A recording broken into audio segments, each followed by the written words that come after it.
In one of the most closely watched murder trials of the year, a Massachusetts jury has delivered its verdict in the case of Karen Reed, a retrial that gripped the nation and ended with surprising results.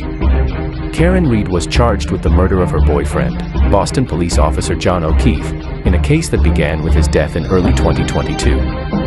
Prosecutors claimed Reed struck him with her SUV and then left the scene, a charge that sparked intense debate across legal and public forums.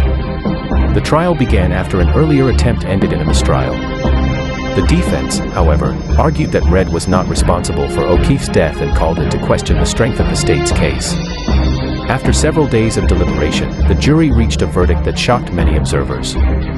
Karen Reed was acquitted of the murder, manslaughter, and leaving the scene charges. The jury found there was not enough evidence to prove she intentionally killed O'Keefe beyond a reasonable doubt. However, Reed was found guilty on a lesser charge, operating under the influence of liquor.